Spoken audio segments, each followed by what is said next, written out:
নমস্কাৰ এই মুহূৰ্তত আহি পৰিছে ৰাতিপুৱাৰ কেইবাটাও বিগ ব্ৰেকিং নিউজ। আজি হৈছে 17 ছেপ্টেম্বৰ। ৰাজ্যৰ প্ৰতিগৰাকী মহিলাৰ বেংক একাউণ্টত পোনে চৰকাৰে প্ৰদান কৰিব টকা। এতিয়া চেক কৰক আপোনাৰ একাউণ্ট। যদি আপোনাৰ একাউণ্টত আপুনি টকা পোৱা নাই তেনে ক্ষেত্ৰত দিব পাৰিব অভিযোগ। অসমৰ মুখ্যমন্ত্ৰী ডক্টৰ হিমন্ত বিশ্ব শৰ্মাই লাখ লাখ অৰুণোদয়ৰ একাউণ্টত 1250 টকাকৈ প্ৰদান কৰিব। লগতে লাখ লাখ ৰেচন কাৰ্ডৰ হিতাধিকাৰীৰ বাবে এটা ভাল খবৰ। যদি আপোনাৰ ৰেচন কাৰ্ড আছে প্ৰত্যেক মাহতে আপুনি লাভ কৰিব চৰকাৰী আঁচনিৰ টকা। লগতে যিসকল ব্যক্তি নতুনকৈ চৰকাৰী কৰৰ বাবে আবেদন কৰিছে সেইসকলৰ একাউণ্টত চৰকাৰী কৰৰ প্ৰথম কিস্তিৰ টকা প্ৰদান কৰা হ'ব। লাখ লাখ আত্মসহায়ক মহিলাৰ একাউণ্টত পোনপটীয়াকৈ 10,000কৈ টকা প্ৰদান কৰি আছে চৰকাৰে। যদি আপুনি টকা পোৱা নাই ভাল খবৰ। লগতে কেইবাটাও ৰাজনৈতিক খবৰৰ লগতে অৰাজনৈতিক খবৰ যুগুত কৰা হৈছে আজিৰ দিনটোত। গোটেই অসম তথা ভাৰতৰ বিভিন্ন প্ৰান্তৰ পৰা যুগুত হৈছে কেইবাটাও ডাঙৰ খবৰ। এনেবোৰ খবৰ নিতৌ পাই থাকিবলৈ চেনেলটি ছাবস্ক্ৰাইব কৰি ভিডিঅ'ৰ এটা লাইক কৰিবলৈ নাপাহৰিব। আজিৰ আমাৰ প্ৰথম খবৰ গুৰুত্বপূৰ্ণ খবৰ হৈছে অসমবাসীৰ বাবে এটা ডাঙৰ খবৰ। 25 ছেপ্টেম্বৰত অসমৰ লাখ লাখ মহিলাই পাব পূজাৰ বোনাছ। হয় বন্ধু বান্ধৱীসকল, কোনে কোনে পাব এই টকা? লাখ লাখ মহিলালৈ মুখ্যমন্ত্ৰী ডক্টৰ হিমন্ত বিশ্ব শৰ্মাৰ বৃহৎ ঘোষণা। 25 ছেপ্টেম্বৰৰ বাবে সাজু হওক অৰুণোদয় আঁচনিৰ হিতাধিকাৰীসকল। কিয়নো লাখ লাখ অৰুণোদয় হিতাধিকাৰীৰ একাউণ্টত সোমাব চৰকাৰী ধন। 17 ছেপ্টেম্বৰত নোসোমাই অৰুণোদয় আঁচনিৰ 1250 টকা। হয় বন্ধু বান্ধৱীসকল, আজি হৈছে 17 ছেপ্টেম্বৰ আৰু আজিৰ দিনটোত চৰকাৰে উল্লেখ কৰিছিল মহিলাসকলৰ একাউণ্টত অৰুণোদয় আঁচনিৰ টকা সোমাব। সেয়েহে এইবাৰ অৰুণোদয় আঁচনিৰ টকা চৰকাৰে 1250 টকাকৈ প্ৰদান কৰা 17 তাৰিখত। কিয়নো 25 ছেপ্টেম্বৰত আপোনাৰ একাউণ্টত এই টকা প্ৰদান কৰিব। ৰাজ্য চৰকাৰৰ তৰফৰ পৰা কৰিলে বৃহৎ ঘোষণা। ৰাজ্যৰ জনসংযোগ বিভাগে জাৰি কৰিছে এই জৰুৰী জাননী। অৰুণোদয় আঁচনিৰ সমান্তৰালকৈ গেছ ক্ৰয় কৰাত মহিলাই মাহেকত পাব 250 টকা অতিৰিক্ত টকা। হয় বন্ধু বান্ধৱীসকল, যদি আপোনাৰ ঘৰত অৰুণোদয় আঁচনি আছে তেনে ক্ষেত্ৰত আপুনি এই সুবিধা লাভ কৰিব। যদি কোনোৱে ভাবিছে নতুনকৈ আবেদন কৰিব নিশ্চয় কৰিব পাৰিব। অতি শীঘ্ৰে পঞ্চায়তত গৈ আপুনি যোগাযোগ কৰক, অন্যথা আপুনি নতুনকৈ আবেদন কৰিব নোৱাৰিব। এতিয়া অৰুণোদয় আঁচনিৰ বাবে ডিচি অফিচলৈ যাব নালাগে। তাৰপিছত অসমবাসী ৰাজুক জনাইছে আমাৰ পৰৱৰ্তী খুবেই গুৰুত্বপূৰ্ণ খবৰ। লগতে ডাঙৰ খবৰ, চৰকাৰী বিষয়া লাট মণ্ডলৰ বিৰুদ্ধে আৰম্ভ হৈ গ'ল একশ্যন। দুৰ্নীতি কৰিলে লগে লগে দিয়ক আপুনি অভিযোগ। মুকলি হ'ল ফোন নম্বৰ। অসমৰ মুখ্যমন্ত্ৰী ডক্টৰ হিমন্ত বিশ্ব শৰ্মাই বৃহৎ মন্তব্য কৰিছে। 1 টকা ঘুষ ল'লে যাব লাগিব জেললৈ। মাটিৰ নামজাৰি চৰকাৰী কামত দুৰ্নীতি কৰিলে দিয়ক আপুনি অভিযোগ। মুকলি কৰা হৈছে 6টাকৈ বিশেষ ফোন নম্বৰ আৰু হোৱাটছআপ নম্বৰ। এইকেইটা নম্বৰত লগে লগে দিয়ক আপুনি অভিযোগ। 1 টকা ঘুষ ল'লে যাব লাগিব জেললৈ। ছেভ কৰক 6026903418 আৰু আনটো নম্বৰ হৈছে 6026903483 আৰু হোৱাটছআপ নম্বৰটো হৈছে 6026901243। এতিয়া আপুনি ডায়েল কৰক টোল ফ্ৰী নম্বৰটো 180034533767। লগতে আন এটা নম্বৰ হৈছে নিয়ন্ত্ৰণ কক্ষৰ, এয়া হৈছে 036124622995। এয়া হৈছে নিয়ন্ত্ৰণ কক্ষৰ নম্বৰ। লগতে ইমেইলটো হৈছে complaint.psc@gmail.com। দুৰ্নীতি নিবাৰক শাখাই মুকলি কৰিছে কেইবাটাও নম্বৰ। আপোনাৰ এটা অভিযোগত ঘুষ বিচৰা চৰকাৰী কৰ্মচাৰী পৰিব ভয়ংকৰ বিপদত। এতিয়া এইকেইটা নম্বৰ ছেভ কৰক। কিবা অসুবিধা হ'লে লগে লগে দিয়ক আপুনি অভিযোগ। আৰু আজিৰ ভিডিঅ'টো সকলোৱে বেছি বেছিকৈ শ্বেয়াৰ কৰি দিয়ক।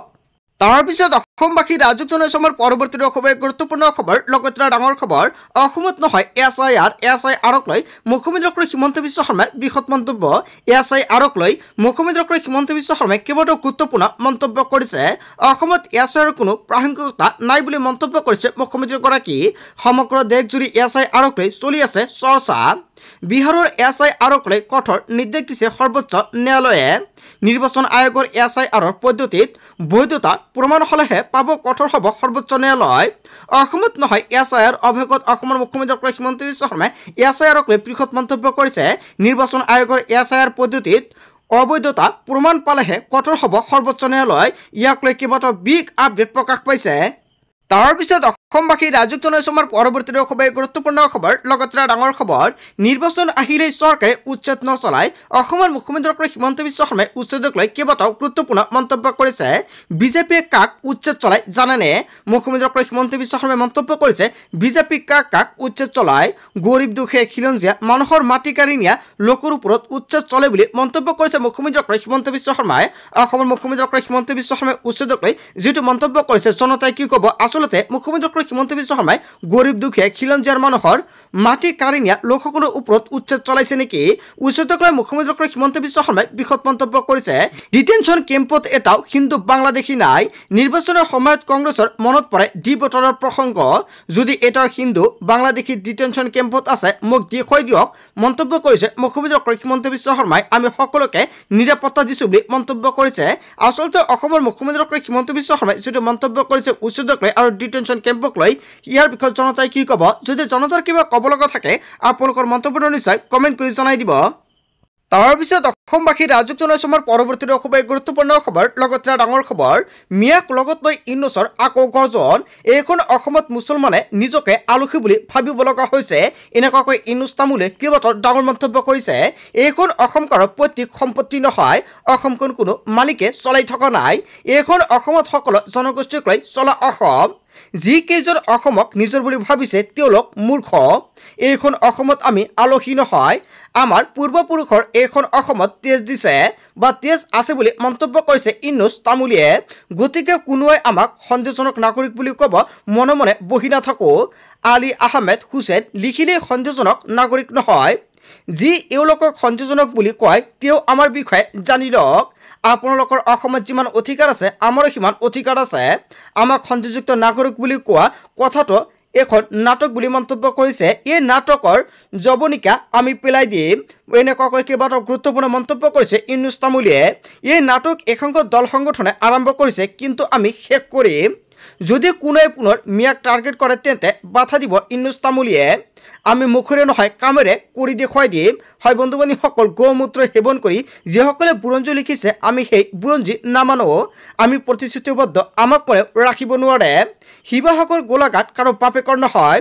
এইখন অসমত আমি জীয়াই থকালৈকে সংখ্যালঘুক টাৰ্গেট কৰিবলৈ দিয়া নহ'ব। মিয়াক লগত লৈ ইউনুছ তামুলীৰ গৰ্জন। হয় বন্ধু বান্ধৱীসকল, মিয়াক লগত লৈ ইউনুছ তামুলীয়ে কেইবাটাও বৃহৎ মন্তব্য কৰিছে। ইয়াৰ বিষয়ে জনতাই কি ক'ব? যদি জনতাৰ কিবা মন্তব্য কৰিব লগা থাকে আপোনালোকৰ মন্তব্যটো নিশ্চয় কমেণ্ট কৰি জনাই দিব। তাৰপিছত অসমবাসী ৰাজুক জনাইছো আমাৰ পৰৱৰ্তী খুবেই গুৰুত্বপূৰ্ণ খবৰ, লগতে ডাঙৰ খবৰ। জনাঞ্চলত সংখ্যালঘুক উচ্ছেদ কৰিলে বাধা দিব মন্ত্ৰী ৰঞ্জিত কুমাৰ দাসে। হয় বন্ধু বান্ধৱীসকল, কেবিনেট মন্ত্ৰী ৰঞ্জিত কুমাৰ দাসে বৃহৎ মন্তব্য কৰিছে।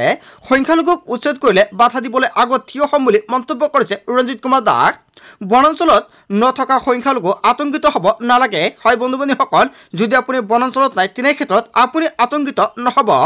মোবাইল চাই সংখ্যালঘু আতংকিত নহ'বলৈ আহ্বান জনাইছে। বনাঞ্চলত চলা উচ্ছেদক লৈ সমৰ্থন কৰিছে মাদানীয়েও। BTCত বিজেপি চৰকাৰ হ'লে প্ৰথমতে ভূমিৰ অধিকাৰ দিয়া হ'ব। উত্তৰাধিকাৰী সূত্ৰে সকলোকে ভূমিপট্টা দিয়া হ'ব। সকলো জাতি ধৰ্মৰ লোককে দিয়া হ'ব ভূমিৰ অধিকাৰ। সংখ্যালঘুক উচ্ছেদ ভূমিৰ অধিকাৰক লৈ মন্তব্য কৰিছে মন্ত্ৰী ৰঞ্জিত কুমাৰ দাসে। হয় বন্ধু বান্ধৱীসকল, মন্ত্ৰী ৰঞ্জিত কুমাৰ দাসে যিকেইটা মন্তব্য কৰিছে আপুনি কি ক'ব? তাৰপিছত অসমবাসী ৰাজুক জনাইছো আমাৰ পৰৱৰ্তী খুবেই গুৰুত্বপূৰ্ণ খবৰ, লগতে ডাঙৰ খবৰ। BPFে মুকলি কৰিলে নিৰ্বাচনী ইস্তেহাৰ। BPFৰ প্ৰধান হাগ্ৰামা মহিলাৰে মুকলি কৰিলে নিৰ্বাচনী ইস্তেহাৰ। ৯৮টাকৈ প্ৰতিশ্ৰুতিৰে প্ৰকাশ কৰিছে নিৰ্বাচনী ইস্তেহাৰ। BTCৰ ৰাজ্যৰ বাবে বৃহৎ প্ৰতিশ্ৰুতি হাগ্ৰামা মহিলাৰীৰ। ১ নম্বৰত উল্লেখ কৰিছে BTCত বসবাস কৰা সকলো জাতি জনগোষ্ঠীৰ সম অধিকাৰ। ২ নম্বৰত উল্লেখ কৰিছে সম উন্নয়ন ভূমিপট্টা প্ৰদান কৰা হ'ব। ৩ নম্বৰত উল্লেখ কৰিছে BTCবাসী সকলো জাতি জনগোষ্ঠীৰ বাবে অতিথিশালা নিৰ্মাণৰ ব্যৱস্থা কৰা। ৪ নম্বৰত উল্লেখ কৰিছে BCDC নিৰ্বাচনত মহিলাৰ বাবে ৫০% আসন সংৰক্ষণ সুনিশ্চিত কৰা। ৫ নম্বৰত উল্লেখ কৰিছে ওদালগুৰিত মিনি BTC সচিবালয় স্থাপনৰ ব্যৱস্থা কৰাকে ধৰি কেইবাটাও গুৰুত্বপূৰ্ণ প্ৰশ্ন উত্থাপিত কৰিছে বা এইসমূহ সুবিধা প্ৰদান কৰিব বুলি নিৰ্বাচনী ইস্তেহাৰ প্ৰকাশ কৰিছে। মুঠ এনেকুৱাকৈ ৯৮টাকৈ প্ৰতিশ্ৰুতিৰে নিৰ্বাচনী ইস্তেহাৰ মুকলি কৰিছে হাগ্ৰামা মহিলাৰীয়ে। হয় বন্ধু বান্ধৱীসকল, এটা ডাঙৰ খবৰ আহি পৰিছে। পিছত অসমবাসী ৰাজুক জনাইছো আমাৰ পৰৱৰ্তী খুবেই গুৰুত্বপূৰ্ণ খবৰ, লগতে ডাঙৰ খবৰ। চৰকাৰৰ বিনামূলীয়া চাউল প্ৰদানত সলনি হ'ব নতুন নিয়ম। হয় বন্ধু বান্ধৱীসকল, অক্টোবৰ মাহৰ পৰা দেশত সলনি হ'ব কেইবাটাও নতুন নিয়ম, যাৰ জৰিয়তে প্ৰভাৱ পৰিব আপোনাৰ পকেটত। লগতে যদি আপোনাৰ ৰেচন কাৰ্ড তেনে ক্ষেত্ৰত আপোনাৰ বাবেও ভাল খবৰ দিছে। ৰাজ্যৰ লাখ লাখ হিতাধিকাৰীৰ বাবে বৃহৎ ঘোষণা। ১ নৱেম্বৰৰ পৰা সলনি হ'ব ৰেচন লোৱাৰ নতুন নিয়ম।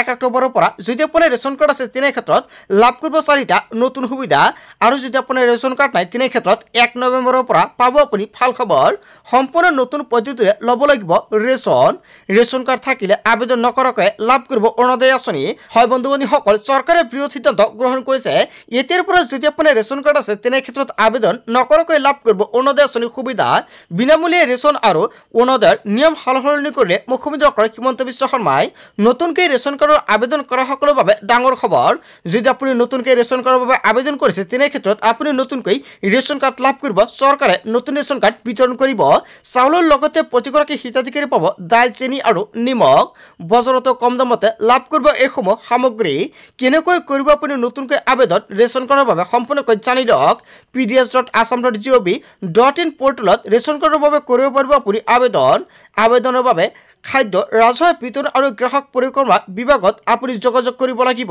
তাৰ পিছতে কি কি নথিপত্ৰ আপুনি জমা দিব লাগিব প্ৰপত্ৰৰ লগতে আধাৰ কাৰ্ড ভোটাৰ তালিকা ঠিকনাৰ প্ৰমাণপত্ৰ পৰিয়ালৰ সকলো সদস্যৰ ফটো বেংক একাউণ্টৰ সবিশেষ তথ্য দিব লাগিব শুদ্ধ আৰু সম্পূৰ্ণভাৱে পূৰণ কৰিব লাগিব প্ৰপত্ৰটো ঘোষণা কৰিছে অসমৰ মুখ্যমন্ত্ৰী ডক্টৰ হিমন্ত বিশ্ব শৰ্মাই হয় বন্ধু-বান্ধৱীসকল এটা নহয় দুটা নহয় আজিৰ দিনটোত অসমৰ মুখ্যমন্ত্ৰী ডক্টৰ হিমন্ত বিশ্ব শৰ্মাই কেইবাটাও বৃহৎ মন্তব্য কৰিছে তাৰ পিছত অসমবাসী ৰাজযোগ জনসমাৰ পৰৱৰ্তী খুবেই গুৰুত্বপূৰ্ণ খবৰ লগতে ডাঙৰ খবৰ কংগ্ৰেছৰ 70% সন্দেহযুক্ত নাগৰিক হয় বন্ধু-বান্ধৱীসকল মুখ্যমন্ত্ৰী ডক্টৰ হিমন্ত বিশ্ব শৰ্মাই বৃহৎ মন্তব্য কৰিছে কংগ্ৰেছত 70% সন্দেহযুক্ত নাগৰিক আছে বুলি মন্তব্য কৰিছে কংগ্ৰেছ নেতাবোৰে সন্দেহযুক্ত গৌৰৱ গগৈৰ SITৰ ৰিপৰ্ট সন্দৰ্ভত বিস্ফোৰণ মন্তব্য কৰিছে মুখ্যমন্ত্ৰী ডক্টৰ হিমন্ত বিশ্ব শৰ্মাই বহু নতুন তথ্য আছে প্ৰতিবেদনত ভয়ংকৰ তথ্য উন্মোচন কৰিব মুখ্যমন্ত্ৰীয়ে কংগ্ৰেছৰ 70% সন্দেহযুক্ত নাগৰিক হয় বন্ধু-বান্ধৱীসকল আচলতে কংগ্ৰেছত 70% সন্দেহযুক্ত নাগৰিক আছে নেকি